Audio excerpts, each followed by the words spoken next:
hi everyone, welcome to Jova Languages. I'm Katie and I'm sitting here with Nacho from Nacho Time Spanish. Hola. Hola, Katie, ¿cómo estás? Bien, gracias. ¿Y tú? ¿Qué tal? Encantado de estar aquí. And where are you at the moment? Are you in Barcelona? I'm in Barcelona. Yeah, I've been here for the past 4 months. I used to be in cold Boston, but this is much nicer. Yeah. What's the weather like today in Barcelona? It's actually a bit rainy, but considering that we're in the middle of November, I think it's pretty good. Yeah, same here more or less actually. All right, so Nacho has very kindly agreed to come here today to teach us some useful little Spanish words that will help you sound more fluent when you speak Spanish.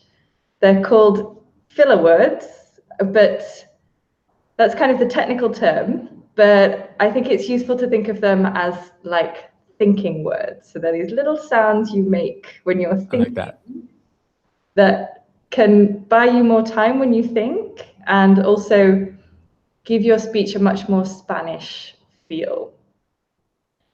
So what have you got for us, Nacho? Yeah, that sounds good. So I guess the translation could be muletillas. I've heard it translated as muletillas, but that's more of like words that you always repeat out of habit, but not necessarily based on the situation. Like people say, oh, you know, stuff like that, you know. Yeah. That would be a filler word. Let's focus more on words that are useful to convey in expressivity to the things that you're saying. So instead of just saying sí, you can say bueno, claro que sí. No, ¿sabes? Adding a little bit extra. Yeah, and I love these words as well because I think they can make you feel more Spanish when you speak as well. Exactly. The difficulty though is using them in the right situation. And the first disclaimer that I want to make is like, when you're using these, it's very tempting to try to learn them as if they were rules or like mathematical formulas. Oh, whenever I have this situation, I should say this word. But it's absolutely an art. There's a lot of regional variation. Different varieties of Spanish use different filler words. So the best approach is to know that they exist and keep your ears open to the way natives use them. And then whenever you feel comfortable with one of them, try experimenting, like using them and asking for feedback from natives. Yeah, that makes perfect sense. I think listening first and getting used to them being used in certain contexts so that when you feel like they start to come naturally to you, then you can start using them. Exactly. Initially, if your native language is English, you're going to have to break some habits of like direct translations that you think, oh, this is always like a very common one, which I didn't have on the list, is when you see something surprising in English, you would say, oh. But in Spanish, we don't say, oh. Do you know what we say? No, what do you say? Cuando ves algo que te sorprende, en español dices, ah, o ah. So it would be, oh, it would be ah. It's a very common, very small thing, but that will point you.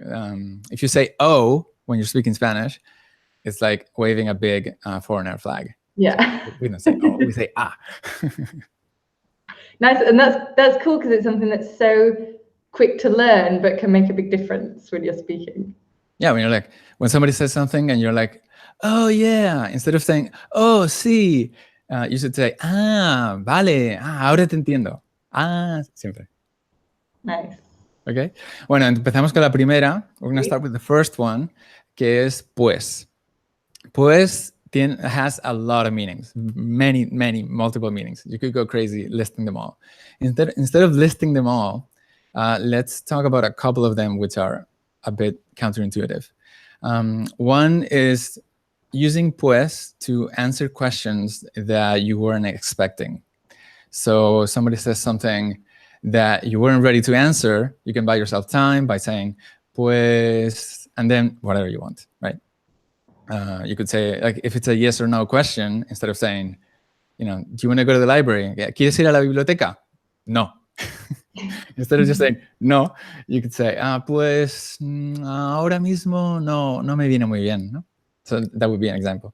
I'll do a sentence in Spanish, and then you reply in Spanish using pues. Perfect. So, for example, ¿qué quieres que haga para desayunar?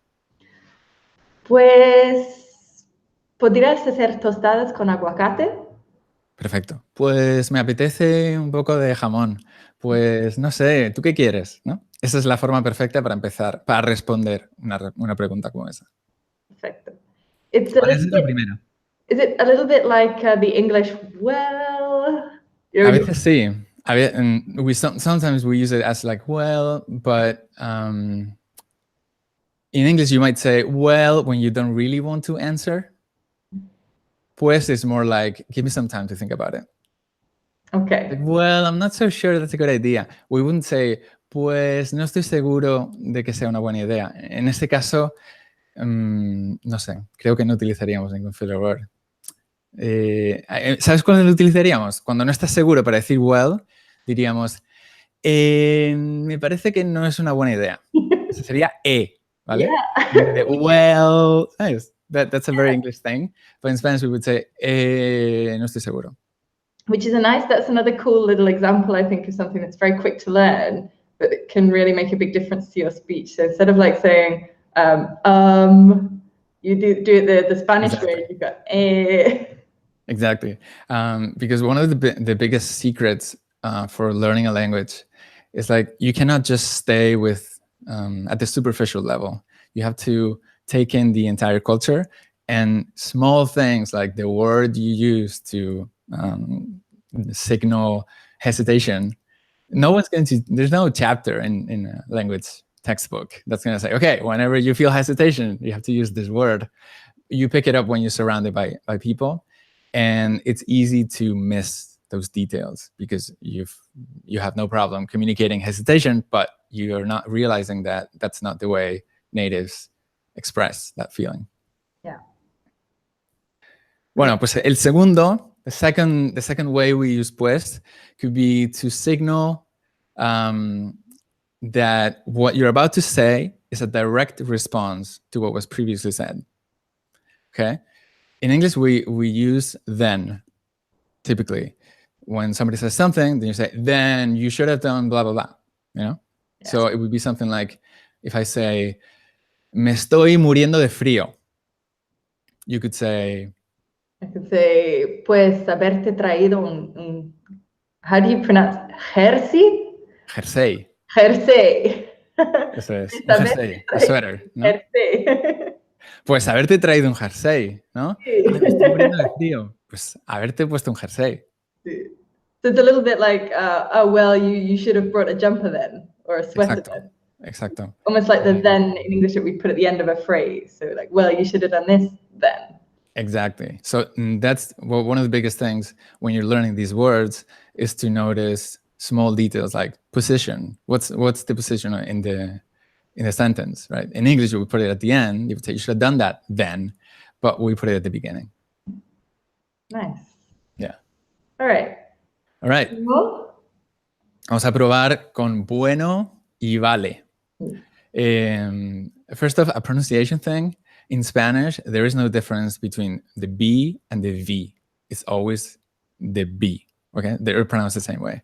Yeah. There's a small sound that sounds almost like the V, but it's not like V. It's called an approximant. And I'm a big proponent of this because no one teaches this. And every Spanish word that has a B, almost all of them have an approximant. So whenever you want to say a B sound between two vowels, instead of saying the normal B, try to make it softer, like yeah. So instead of saying baby, my baby, and Spanish saying mi bebé, we don't say bebé. Say be. The first one is just like the English one, be, but the second one is not be. The second one is bebé, so it's bebé. But it's not bebé. Bebé. Bebé. Perfecto. I always try and imagine it as like, it's like a V, but with both your lips closed.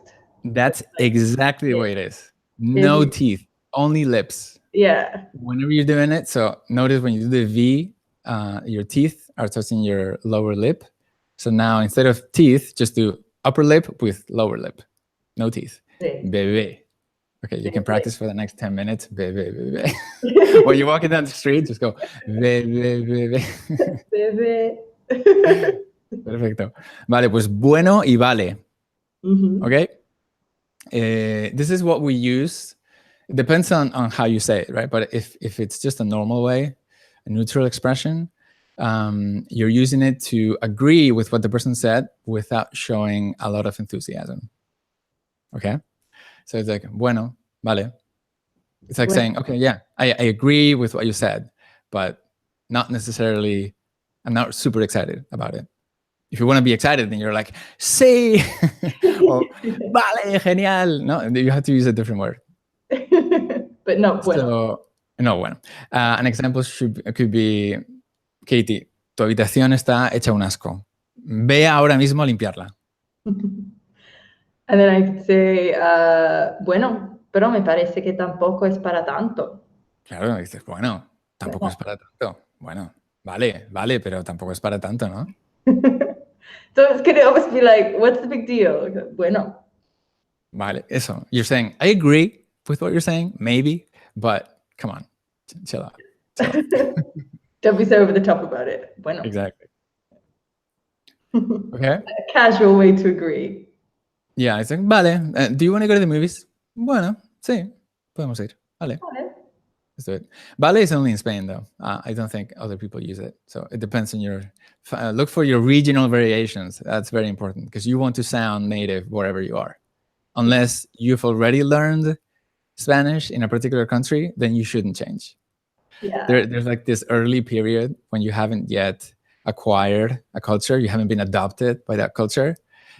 When that happens, then stick to it. It doesn't make sense to like learn Spanish in Argentina and then move to Mexico and start speaking with a Mexican accent that you learned with an Argentinian accent. Keep it.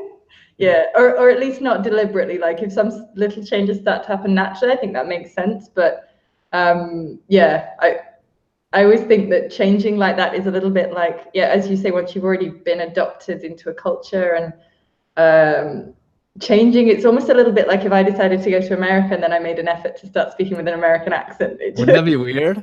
Yeah. I mean, is it weird when Americans go to the UK and they start like, oh my God, that's brilliant. If I started doing that, it would be just fake, you know? Yeah, like if it happens naturally over time, that makes sense. But I think people are really sensitive to something when it feels forced. Exactly. And maybe we don't want to do that in our second language either, I suppose.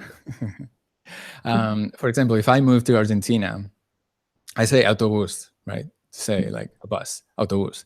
But if I move to Argentina, I would instantly start saying colectivo. Because and the other way around, like if you're in Spain and you ask for the colectivo number 133, no one is going to know what you're talking about. I mean, maybe they will know because you sound Argentinian, but like with basic communication things, adopt the terminology of the place. But I wouldn't say colectivo. I would say colectivo because that's the way I pronounce it, right? So you can adapt yourself to different cultures without losing your authentic expression. Yeah. Yeah, definitely. And I think coming back to these little words, these are very closely related to accent as well. So like the accent and these little filler words that you use are very, very closely related to identity. So I think once you've got your identity in one language, it makes sense to kind of choose one and then build up your identity in that one and then stick to it. Exactly.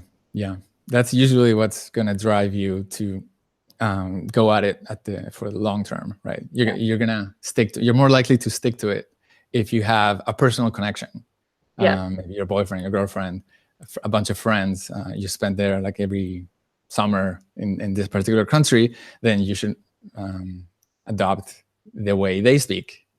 Yeah, and that will never be a hindrance when you're communicating with somebody that also speaks Spanish but is not from that particular tribe.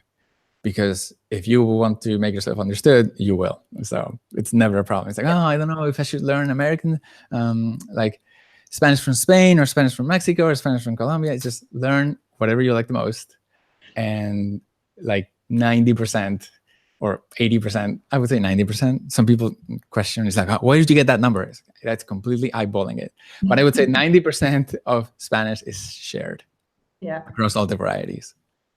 Yeah, so importantly, don't do what I did and start with Mexican Spanish, then try and switch over to Spanish, and then end up with a big, weird mix. Well, it does add charm, so it's not necessarily bad. All right, so what else have we Number got? 4. Oye y mira. ¿Vale? We use these to request someone's attention. Or if you already have someone's attention, it's a way to signal that what you're about to say is not neutral. Like, you should pay special attention to what I'm about to say. So this is the geeky explanation. Sometimes we just use it without any other second thoughts. But in theory, this is what we're trying to say. Like, I'm about to introduce something that should be listened to with special attention. And I think it's almost the same in English. Can you say, look, this is what's happening? Yeah. It's almost the same. So it's like, listen, I have something I need to tell you. Maybe it's a bit more explicit in English, but it's very similar. So if I say, Kitty, ¿a qué hora vamos a ir al cine? Oye, se me olvidó decírtelo, pero ya he quedado con Roberto. Has quedado con Roberto. Me vas a dejar tirado. Claro, tú dices, oye, mira, oye, puedes usar las dos. You can say, oye, mira, se me olvidó decírtelo, pero ya he quedado con Roberto. Yeah. I didn't add oye, that. Te tengo que decir una cosa. More like, sorry, I don't want to offend you, but yeah. So if you don't have to use it. It's optional. You could say, right? No, oh. Se me olvidó decírtelo. O, oye, mira, se me olvidó decírtelo. Yeah. I don't know why, but I particularly love this word, oye. It's just one of those words, like, if you hear people using it and you say it, it just, I don't know. I think, yeah, again, I guess the whole theme of today, but for me, particularly with this word, just a little word that makes you sound so Spanish compared to if you hadn't used it. Yeah. Unfortunately, you cannot just communicate with like monosyllables, but it's good to fill in the gaps. Yeah, definitely. Yeah. Like if somebody cut you off, for example, you could say, oye, ¿qué pasa? Oye, no? Yeah. But then you should say something else after that. You can just stay there at that level of communication. Unless you want to make enemies. It's like, hey, tú, oye, ¿qué pasa? Yeah. All right, and this next one is also good for making friends. Venga y vamos. Okay? Mm-hmm. This is to encourage someone to take action. You're like, venga, vamos. We have to do something. Let's do it. It's like, come on. It's like, let's go. But not always necessarily with movement. Typically, yes. But whenever you want something to happen, it's like, venga, let's do it. Let's get started. So, for example, if I said, ¿has visto mis zapatos? No los encuentro. And then if we need to go, I could be like, pero todavía no estás listo? Venga, que no llegamos. Claro. Venga, que no llegamos. So, come on, hurry up. That would be different. Yeah, I was going to say, so it kind of sounds a bit like, yeah, like, come on. Or is it neutral? So can you use it in a positive way and a negative way, like, come on? Maybe you could say, so to make it a bit more negative, you could say, venga ya. Venga ya would be like, get out of here. Say, venga ya. Venga ya. No? You could say, or if I said, do you want to go to the movies? And you don't want to say, bueno, vale. You could say, venga. That's a bit more positive. Like saying, let's do it. Instead of just bueno and vale, which would be more like mild enthusiasm, you would say, venga, let's do it. You've convinced me. Yeah. All right, and we go for the last one, which is very, very handy and sometimes difficult to translate. But whenever you want to give an excuse or an explanation, you should use es que. You should start your sentence with es que. It basically translates to the thing is blah, blah, blah. It's like, oh, what happened? Like if I say, ¿no me dijiste que ibas a lavar los platos? Yo te pregunto a ti, ¿no? Katie, ¿no me dijiste que ibas a lavar los platos? And then now you want to come up with an excuse. You want to tell me, Oh, yeah, but. So instead of saying sí, pero, lo que puedes decir es algo así como, Es que me he puesto a mirar cosas en Instagram y al final no me ha dado tiempo. perfecto, eso es. Es que sí, quería hacerlo, pero es que también se usa mucho con pero. ¿No? Tú dices, pero es que es o sea, una construcción que se utiliza mucho. Excusas o explicaciones es que. Nice. Great. So then to recap, so we got 6. So the first one we had, well, the first two, the 2 different uses of pues. Pues. Right. So There are many more, but for now, to answer questions that you weren't expecting, to buy yourself time, and to signal that whatever you said, whatever you're about to say, is tied to what the other person said. yeah, like that. So, and I guess if you're looking for a kind of similar translation in English, I guess the first one would be like, well, so, Yeah, pues, well, or well. just the let me think about it. Yeah. Yeah, and then the second one would be like when you put then at the end. So, Right. the example you used, it was like, well, you should have brought a sweater then. Then, exactly. In Spanish, we have pues, and then at the beginning of the sentence, pues haberte traído un jersey. And then we had number 3, which was Bueno y vale. nice. You agree. You're not super excited, but you agree. You're like, I'm going to cook some spinach. You're like, bueno, vale, si te apetece. A mí no me gustan mucho. No me gustan mucho las espinacas, pero bueno. También se usa, casi todas estas palabras, almost every word, is used with pero. Yeah. Pero bueno, pero venga, pero oye. Maybe one day we could do another one on the combinations of fillers. So. And then we had number 4, we had 2 options. We had oye y mira.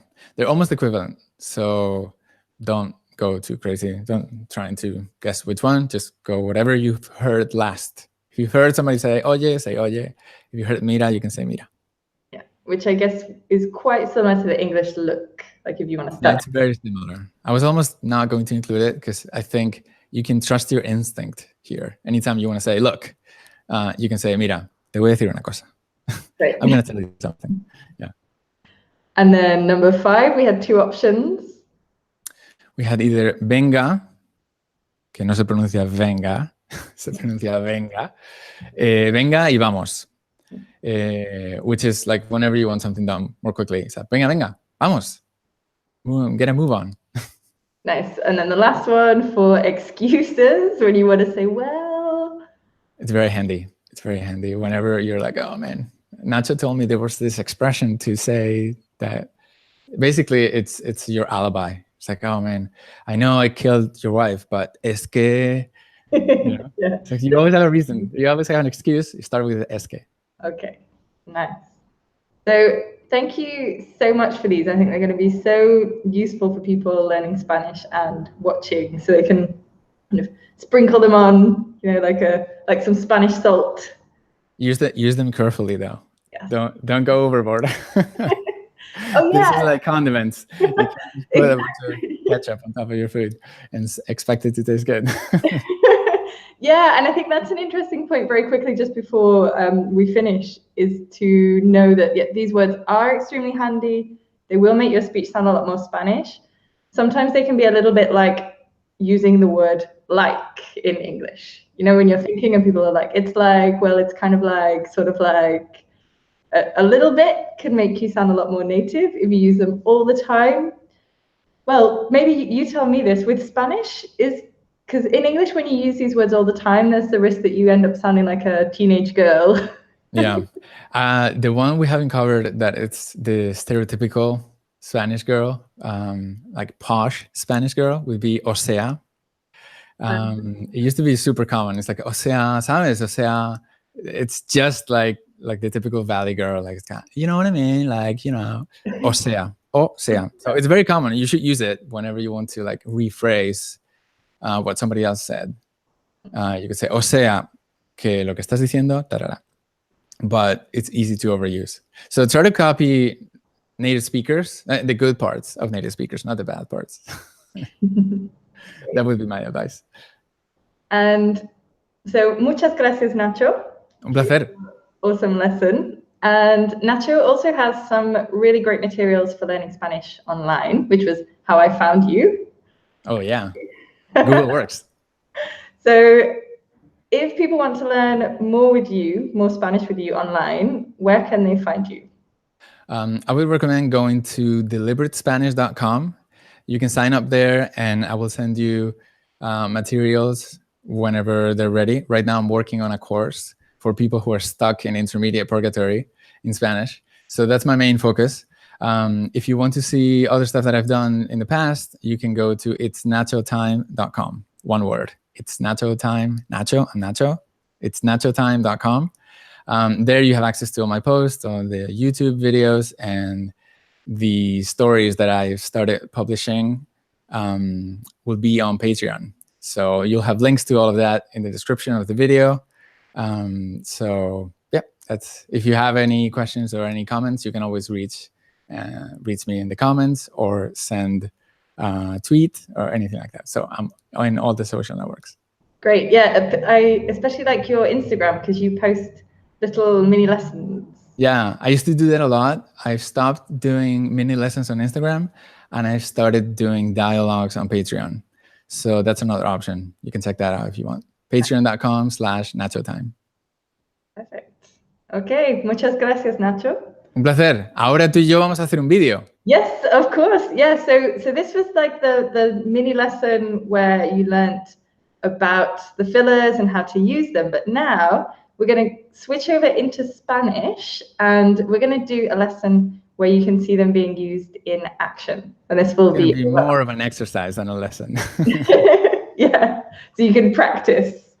So, and where can they find this video? So if they're on my channel and they want to go over to your channel, we will link them in the video. There will be a little thing, but if you go to itsnachotime.com, it'll be at the top. Yeah. Great. Okay. So see you in like 2 minutes. Un placer. On the video.